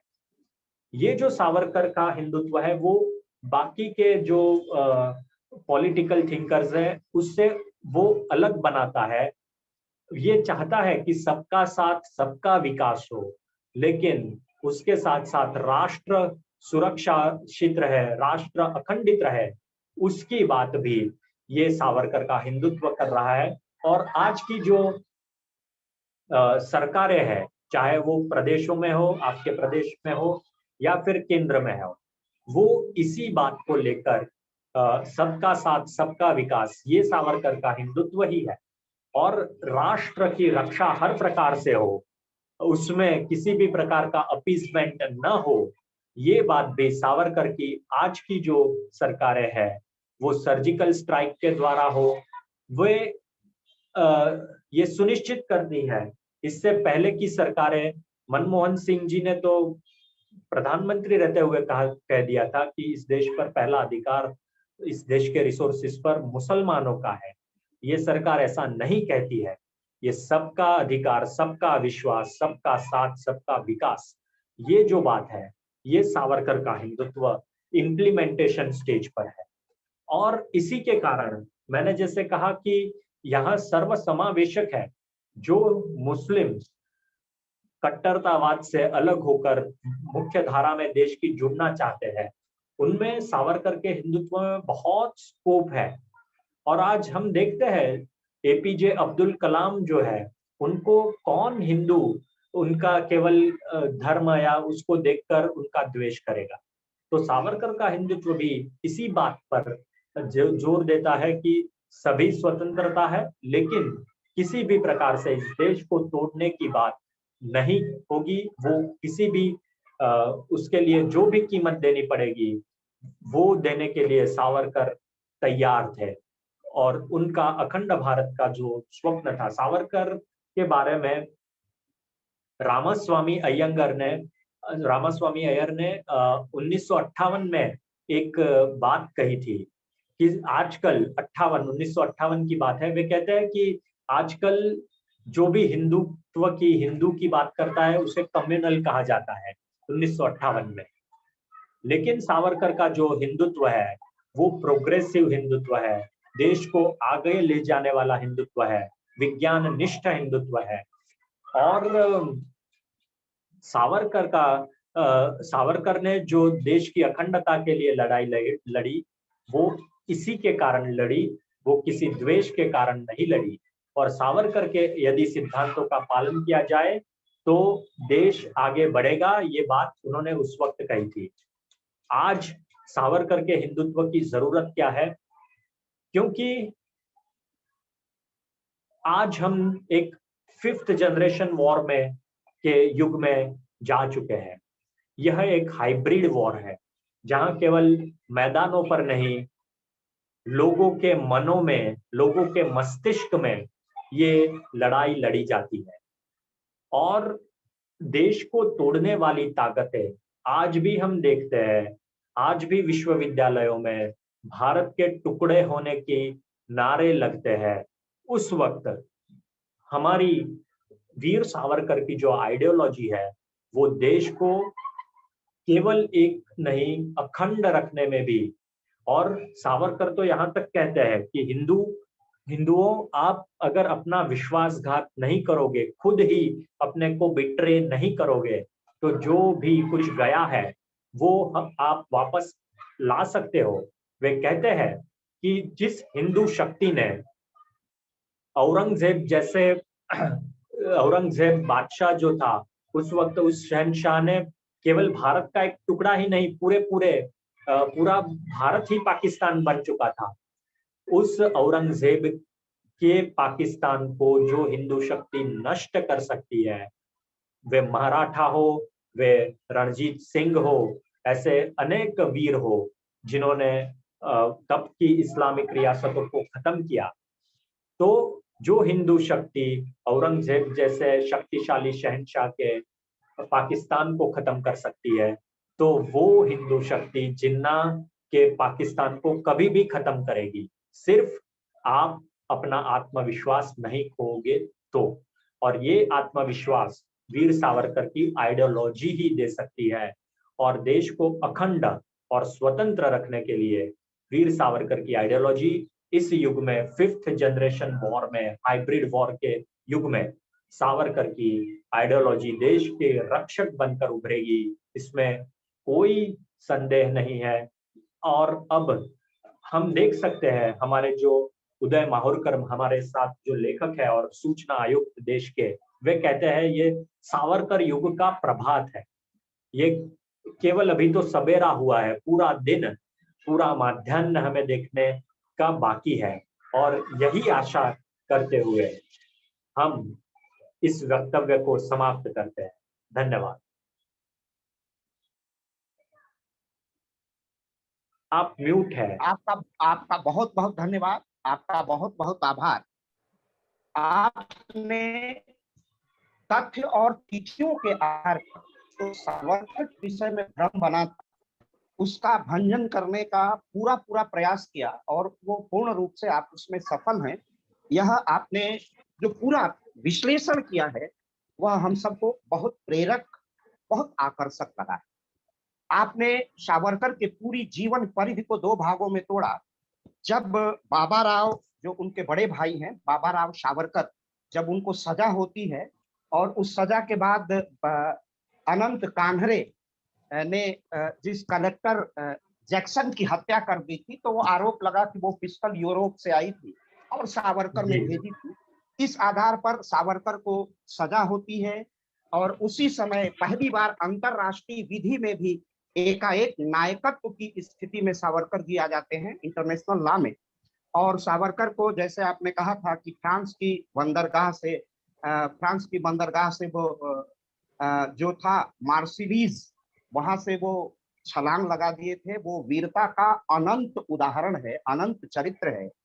और उसके बाद इसी में ब्रिटेन को फ्रांस से माफी मांगनी पड़ी थी, क्षमा याचना करनी पड़ी थी। और जो भारत की धरती पर आगमन होता है और काला पानी में जिस तरह आपने एक नया तथ्य उद्घाटित किया, इतिहास के वामपंथी इतिहासकारों ने तो उस पर परिचर्चा ही नहीं की है कि काला पानी की 5 वर्ष की तकनीकी सजा होती थी, उसके बाद उन्मुक्ति की प्रक्रिया होती है, बाबा साहेब को और बड़े भाई छोटे भाई को रत्नागिरी स्थानांतरित किया जाता है। इस संदर्भ में आपने जो विवेचना और विश्लेषण किया है भारत की सामाजिक, राजनीतिक और सांस्कृतिक दृष्टि से वो अभूतपूर्व है। और जो आपने वक्तव्य दिया है उस पर उसी की सूक्ष्म तत्वों को पकड़ करके मैं कहना चाहूंगा कि 2 भारत के नेता ऐसे थे, बाबा साहब भीमराव अंबेडकर, जो पूर्ण रूप से हिंदुत्व को तो नहीं समझे थे, हिंदुत्व की आलोचना ही कर रहे थे, लेकिन वह एक बात बड़ी स्पष्टता से अनटचेबल इंडिया में भी कहते हैं कि मुस्लिम जो मांग है वह सुरसा की तरह अपना आकार बढ़ा रही है, अपना पूंछ हनुमान की तरह बढ़ा रही है। आलोचना में ही कही गई थी महात्मा गांधी के। और वीर सावरकर को इस तथ्य का संज्ञान था कि जब तुर्की के खलीफा को उसके गद्दी से हटाया गया था और किसी भी इस्लामिक कंट्री में इसके प्रति विरोध व्यक्त नहीं हुआ था, विरोध केवल गांधी के नेतृत्व में भारत में हुआ था। तो आपके इन्हीं सूत्रों को पकड़ के मैं स्पष्टता के साथ कहता हूं कि यह मुस्लिम तुष्टीकरण की भारतीय भावभूमि में, सामाजिक और राजनीतिक जीवन में पहली तुष्टीकरण की गांधीवादी अभिव्यक्ति थी। बापू ने अभिव्यक्ति की और उसके बाद इतिहास उस बात का साक्षी है। और सावरकर, अंबेडकर दोनों जाति भारतीय समाज की हिंदुत्व की विकृतियों से परिचित थे कि हिंदू समाज की जो सबसे बड़ी क्षोभजनक स्थिति है, विक्षोभ का कारण है, जिससे हिंदू समाज बिखरा हुआ है, सांस्कृतिक बिखराव दिखाई दे रहा है और जिसका लाभांश पूरा विश्व ले रहा है। इस पुरातन संस्कृति, सनातन संस्कृति, जब पूरा देश गुलाम था तो मंदिर में मूर्तियां हमारी रक्षा किया करती थी। वो रामचरितमानस तुलसी का, राम जैसा नायक और तुलसी जैसा गायक इसकी रक्षा करता था, कृष्ण जैसा नायक और सूर जैसा गायक इस हिंदुत्व की रक्षा करता था। उसकी समझ सावरकर को संपूर्णता में तुष्टीकरण की राजनीति से ही गांधी को हो चुकी थी और सावरकर को हो चुकी थी। और वीर सावरकर ने अपने राष्ट्रवाद को लगातार घनीभूत करना प्रारंभ किया और उसका आधार था देश की हिंदुत्ववादी संस्कृति, हिंदुत्व। और जिस तरह राम का व्यक्तित्व राम से भी बड़ा है, उसी तरह हिंदुत्व और हिंदुत्व उससे भी बड़ी अवधारणा है। इस संकल्पना को 1910 के बाद लगातार सघनता से, सूक्ष्मता से वीर सावरकर उसकी अनुभूति कर रहे थे और इन्हीं तत्वों को पंडित दीनदयाल उपाध्याय समझ रहे थे। जाति, परिवार सबसे छोटी इकाई है, परिवार स्वार्थवादी है, परिवार से हम आगे बढ़ते हैं तो समाज और जाति स्वार्थवादी है और इस स्वार्थ की तार्किक परिणति जब राष्ट्र में होती है, हिंदुत्व में होती है, तो विखंडन और क्षुद्रता की स्वार्थ की जो परिधि है वो समाप्त होती है विराट हिंदुत्व में। इस बात की गहरी अनुभूति हो चुकी थी सावरकर को और सावरकर ने इन्हीं तत्वों के लिए राष्ट्र के बाद उन्होंने जो संकल्पना व्यक्त की, राष्ट्र प्रेम, जाति तथा रक्त संबंध के बाद उन्होंने कहा हिंदू सभ्यता और संस्कृति पर गर्व की अनुभूति। इससे सिंधु से और हिंद महासागर तक जो पुण्य भूमि और पवित्र भूमि मानने की परिकल्पना होती है, उसकी जो अर्धवृत्त है वो पूर्ण वृत्त में, महावृत्त में परिवर्तित होता था। इसकी अनुभूति इतिहास के पदचाप को समझने की अगर सबसे भारत के इतिहास में किसी महानायक को सामर्थ्य थी तो वो सामर्थ्य थी केवल वीर सावरकर में। इतनी दूरदृष्टि थी कि 1910 से और 37 उनकी राजनीतिक परिपक्वता की अवस्था है, जब हिंदू महासभा के जेल से, जब रत्नागिरी से वो जेल से उनकी मुक्ति होती है 37 में, तो वो हिंदू महासभा के अध्यक्ष बनते हैं और हिंदुत्व का प्रसार करते हैं। यह वह टर्निंग पॉइंट है, वह तथ्य है जो यह बताने का सद प्रयास कर रहे थे कि जो 37 की स्थिति है उसी वही स्थिति 2022 में भी भारत की बनी हुई है, क्योंकि वीर सावरकर जैसा व्यक्ति जानता था, वह महापुरुष, महाव्यक्तित्व, महानायक जानता था कि मुसलमान जो इस्लाम परस्त लोग हैं उनका सिर्फ और सिर्फ एक उद्देश्य है, हर अच्छे कार्य को, हिंदू के हर चीज को डिनायल करना। जो हमारे आज भी मंदिर बन के सुप्रीम कोर्ट का, सर्वोच्च न्यायालय का निर्णय आ गया, तो बड़े बड़े मुस्लिम लीडर इसको डिनायल करते हैं कि ये सरकार के दबाव में फैसला है। लगातार जब जब सांप्रदायिकता सर तब उठाती है जब जब हिंदुओं के तरफ से अपने अपमान की चिंता होती है, गौरव की अनुभूति होती है और गौरव की पुनः आवृत्ति न हो, उसका पुनरुत्थान हो, और इस देश का इस्लामिक जगत यह चाहता है कि हम तो शासक रहे हैं, हमने आपको पददलित किया है, ये भावनाएं जब आपस में परस्पर आमने सामने होती हैं तो सांप्रदायिक स्वरूप ग्रहण करता है। और सावरकर इसी का भंजन करना चाहते थे। सावरकर चाहते थे कि हिंदुओं की वह हीन भावना समाप्त हो, उनमें वीर भावना जागृत हो, और यही नहीं, उन्होंने तो अपने ग्रंथ में कहा कि हिंदुओं की एक सेना होनी चाहिए। और जब कबायली आक्रमण हुआ और चीन का आक्रमण हुआ तो ये स्पष्ट हो गया कि हिंदुत्व की एक सेना होनी चाहिए। हमारे विजय चिरायु पंडित जी अपनी पुस्तक को वीर सावरकर जी, को दिखा रहे हैं। इस 1 घंटे में मैंने ज्यादा ही टाइम ले लिया है, लेकिन फिर भी कई बातें, कई सवाल होंगे, तो आप ये पुस्तक पढ़ के उसके शायद आपको उत्तर मिले। तो ये हिंदी में भी उपलब्ध है और इंग्लिश में भी उपलब्ध है। जी, ये जी। बहुत अच्छी बात है। हम लोग इस पुस्तक का प्रचार प्रसार करेंगे, स्वयं अध्ययन करेंगे। अमेजन पर मैंने इस पुस्तक को देखा है। जी, और आपने वर्जन और जैसे इंग्लिश कहा कि वर्जन 1937 के बाद के सावरकर, ज्यादातर हमने जो फोकस रखा है वो शायद सावरकरवादी भी उसकी चर्चा नहीं करते। नहीं करते हैं। बिल्कुल बिल्कुल, हमने अंडमान तक की, समेकित सावरकर, जी जी जी जी, समेकित सावरकर की चर्चा की। वह एक पौधे का विस्तार था। 37 में तो वो महावृक्ष बन जाता है, लेकिन जी। उनकी जो चिंतन की धारा थी उसमें कहीं भी विखंडन दिखाई नहीं देता है। वह एकात्मकता के साथ है। उसकी अभिव्यक्ति दिनों दिन घनीभूत हो गई है, सूक्ष्म हो गई है, और व्याख्या और विश्लेषण और परिपक्व हो गया है। लेकिन हमें समझना पड़ेगा 37 के पहले और 37 के बाद तभी हम इस युग में सावरकर की प्रासंगिकता को निर्धारित करेंगे। और मैं समझता हूं कि जैसे माहुरकर सर ने कहा है कि यह सावरकर का प्रभात है, तो मैं इतना जरूर कहना चाहूंगा कि सावरकर अब पहले की अपेक्षा अत्यधिक प्रासंगिक हो गए हैं इस देश की अस्मिता, इस देश की एकता और अखंडता की सुरक्षा के लिए। हमारे लोक पहल की एक परंपरा है कि हम अपने अतिथि का धन्यवाद औपचारिक ज्ञापन करते हैं। तो मैं इलाहाबाद विश्वविद्यालय के मध्यकालीन इतिहास विभाग से, आधुनिक इतिहास विभाग से डॉक्टर भावेश द्विवेदी जी को आमंत्रित करता हूं कि वो चिरायु पंडित जी का औपचारिक धन्यवाद ज्ञापन करें। डॉक्टर भावेश जी। धन्यवाद अखिलेश सर। लोक पहल के द्वारा जो ये निरंतर एक परिचर्चा माला चलाई जा रही है, उसमें आज का ये दिन बहुत अधिक विशेष है, क्योंकि सभी सनातनियों के लिए जो गर्व का नाम है वो है वीडी सावरकर। वीडी सावरकर का नाम आते ही जो भी हिंदू हैं, जो सनातनी हैं, उनमें एक अजीब सा रोमांच जागता है। इसलिए ये परिचर्चा और महत्वपूर्ण बन जाती है, क्योंकि आज इसका विषय ही वीर सावरकर का हिंदुत्व रखा गया। और इसके लिए हमें महाराजा सयाजी विश्वविद्यालय वडोदरा के सिविल इंजीनियरिंग विभाग के प्रोफेसर चिरायु विजय पंडित जी का पथ्य प्राप्त हुआ।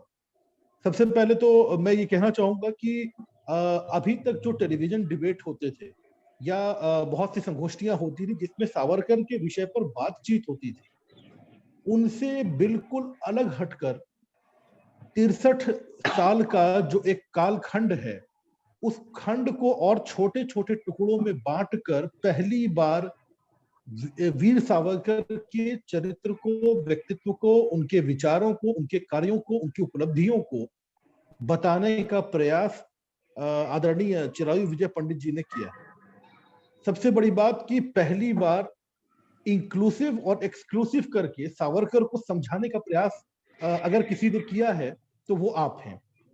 और ये बहुत आवश्यक था कि कोई ऐसा व्यक्ति हो जो वीर सावरकर के विचारों को कालखंड में विभाजित करके बताए। अंडमान से पहले का सावरकर और अंडमान के बाद का सावरकर। बहुत बड़े बड़े विद्वान भी इस अंतर को नहीं समझ पाते। मैं चूंकि इतिहास का विद्यार्थी रहा हूं इसलिए इस तथ्य से परिचित हूं। लेकिन ये जो आज आपका ये पाथेय प्राप्त हुआ जिसमें अंडमान से पहले के सावरकर को और अंडमान से बाद के सावरकर को आपने जो सबके बीच में विवेचित किया, ये बहुत एक माइलस्टोन होगा हर उस व्यक्ति के लिए जो सावरकर को समझना चाहे। अमेरिकी विश्वविद्यालयों में किस तरीके से डिसमेंटलिंग सावरकर हिंदुत्व विषय पर व्याख्या की गई या वहां पे क्या डिबेट प्रस्तुत किया गया और किस तरीके से भारतीय राजनेता और मीडिया सावरकर पर एक नकारात्मक अप्रोच रखती है, विचार रखती है, उसको आपने जो बताया वो एक बहुत ही महत्वपूर्ण बात है। लेकिन जो अटल अमित सत्य है वो सत्य यही है कि वीर सावरकर का जो हिंदुत्व है वो विशिष्ट था, विशिष्ट है और विशिष्ट रहेगा।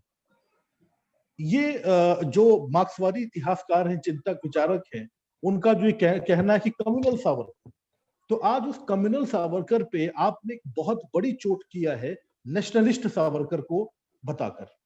ये एक बहुत ही महत्वपूर्ण प्रयास। और सबसे बड़ी बात कि 1906 से 1910 के बीच में जब वो लंदन में हैं और लंदन में जो 1857 पर वो किताब लिख रहे हैं जिसमें उन्होंने कहीं पर भी कम्युनल वर्ड या कहीं पर भी हिंदू या मुसलमान या इस प्रकार की कोई व्याख्या नहीं की है। और अपनी पुस्तक का अंत ही वो अंतिम मुगल बादशाह बहादुर शाह जफर की एक शायरी से कर रहे हैं। ये तथ्य ऐसा है जिसे आज तक छुपा कर रखा गया था, किसी ने बताने का प्रयास नहीं किया, न किसी टीवी डिबेट में, न किसी चैनल में, न किसी लेख में। ये एक बहुत ही महत्वपूर्ण जानकारी है मेरे लिए भी और हर उस व्यक्ति के लिए जो इस परिचर्चा को सुन रहा है या सुनेगा। 1909 का दशहरा महोत्सव जिसमें खुद मोहनदास करमचंद गांधी सम्मिलित थे और गांधी की वहां पर सावरकर की क्या विचार थे, ये बहुत ही सुंदर वर्णन आपने किया।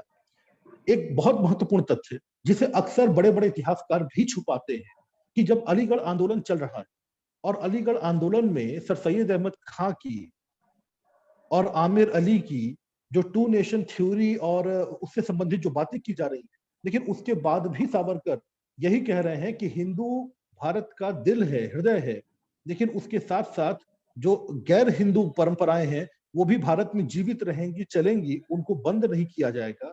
ये एक बहुत ही महत्वपूर्ण बात आपके द्वारा बताई गई। सबसे बड़ी बात कि 30 दिसंबर 1906 को अखिल भारतीय मुस्लिम लीग की स्थापना हो रही है और अखिल भारतीय मुस्लिम लीग की स्थापना के बाद भारत की राजनीति जिस प्रकार से परिवर्तित हो रही है, उस परिवर्तित हो रही राजनीति में किस प्रकार से सावरकर की विचारधारा परिवर्तित हो रही है, जो कि उनकी व्यक्तिगत विचारधारा नहीं है, लेकिन देश के बदलते हुए परिदृश्य के अनुसार जो सावरकर की विचारधारा सामने आ रही है, उसका एक कालखंड के हिसाब से उसका बहुत ही सुंदर वर्णन और बड़े ही सटीक भाषा में उसका जो आपने वर्णन किया है, वो उस पर आपने प्रकाश डाला है, वो अत्यधिक महत्वपूर्ण है हर उस व्यक्ति के लिए जो भारतीय इतिहास, भारतीय समाज और भारतीय संस्कृति को समझना चाहता है। साथ ही साथ सिंधु से लेकर हिंद महासागर तक जो पूरे के पूरे भारतवर्ष है, उस भारतवर्ष में हिंदू कौन है और उसमें बौद्ध हो, चाहे जैन हो, चाहे सिख हो, चाहे अन्य क्षेत्रीय जो लोग हैं या अन्य जो वनवासी जातियां हैं, उन सभी को सावरकर ने किस प्रकार से हिंदुत्व की परिधि में सम्मिलित किया और किस प्रकार से उसकी व्याख्या किया, ये बहुत ही सुंदर वर्णन आपके द्वारा किया गया। सभी हिंदुओं को यज्ञोपवीत का अधिकार देना, पतित पावन मंदिर का निर्माण करना और तुमी आमी सभी बंधु हिंदू हिंदू की जो विचारधारा वीर सावरकर की थी, वह विचारधारा आज कितनी अधिक प्रासंगिक है, यह हर भारतीय को, हर हिंदू को, हर सनातनी को समझना हो। आप हमारे बीच में आए और वीर सावरकर जो पहले भी ज्वलंत विषय था, आज भी ज्वलंत विषय है, मीडिया का, समाज का, डिबेट का। उस पर आपने इतनी महत्वपूर्ण जानकारियां हम सभी को दिया, इसके लिए मैं पूरे के पूरे लोक पहल परिवार की तरफ से आपको हाथ जोड़कर कोटि कोटि धन्यवाद आपका प्रकट करता हूं। लोक पहल की इस परिचर्चा को संभव बनाने का जो प्रेरणा स्रोत हैं प्रोफेसर आलोक चौहान जी, doctor BL Arya ji, professor Santosh Singh ji, doctor VK Singh ji, उन सभी को मैं बहुत बहुत धन्यवाद देता हूं। हमेशा ही अपने तेजस्वी व्यक्तित्व और ओजस्वी भाषा के साथ इसका संचालन करने वाले डॉक्टर अखिलेश त्रिपाठी सर को बहुत बहुत धन्यवाद। पलाश काकती जी, डॉक्टर ऋषिकेश सिंह जी, हमारे टेक्निकल जो प्रभारी हैं आयुष जी, डॉक्टर हर्षमणि सिंह जी, और हर वह व्यक्ति जो इस परिचर्चा माला में जुड़ा, इसका श्रोता बना। मैं उन सभी को लोक पहल की तरफ से बहुत बहुत उनका धन्यवाद और आभार प्रकट करता हूं। धन्यवाद। धन्यवाद। धन्यवाद डॉक्टर भावेश जी इस सुंदर और अनुपम धन्यवाद ज्ञापन के लिए।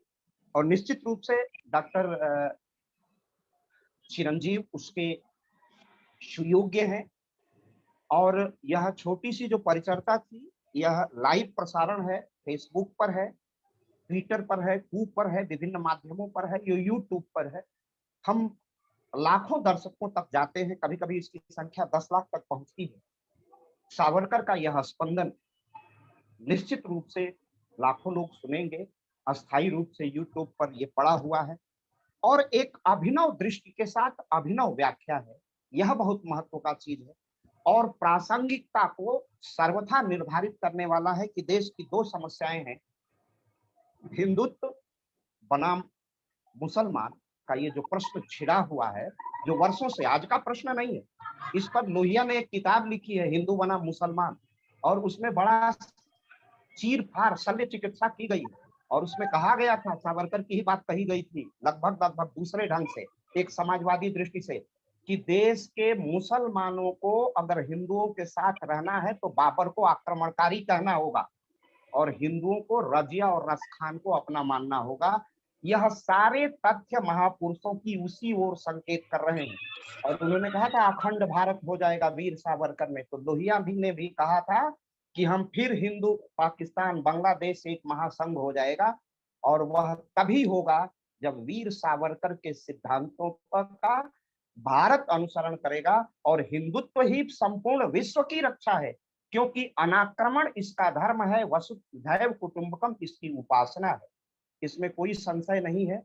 और एक नए ढंग से रेखांकित करने के लिए, पुनर्परिभाषित करने के लिए खंड खंड करके जो शल्य क्रिया और चिकित्सा की गई है सावरकर पर डॉक्टर चिरायु विजय पंडित जी की तरफ से, वह अद्भुत है, अद्वितीय है, अनुपम है, अनोखा है।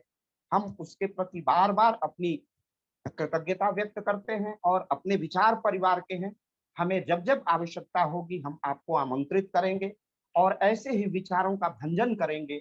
और जो तथाकथित इस देश के, अभी आपने जिक्र किया कि इस देश में अभी अभी देश के टुकड़े होंगे, हजार के नारे लगते हैं, उसके बीच एक दीपक की तरह है चिरायु पंडित जी, एक लव जो हजारों अंधियारों से एक साथ लड़ता है और वही रोशनी, वही प्रकाश तमसो मां ज्योतिर्गमय करने के लिए आपका बहुत बहुत आभार, आपका बहुत बहुत धन्यवाद। पूरा लोक पहल परिवार आपको पाकर, इस आभासी मंच पर पाकर अपने को धन्य समझता है। धन्य इसलिए समझता है कि इस महत्वपूर्ण विषय पर विचारों का संप्रेषण करना और लोगों तक ले जाना आवश्यक है।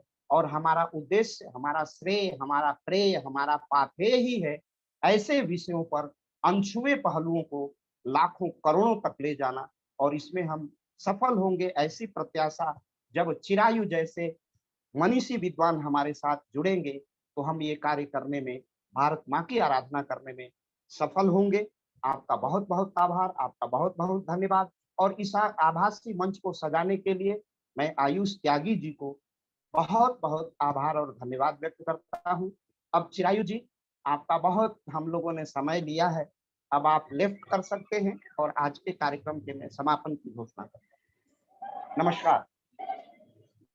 धन्यवाद। आयुष जी, आज के कार्यक्रम को आप बंद कर सकते हैं। आयुष जी, मेरी आवाज सुन रहे हैं?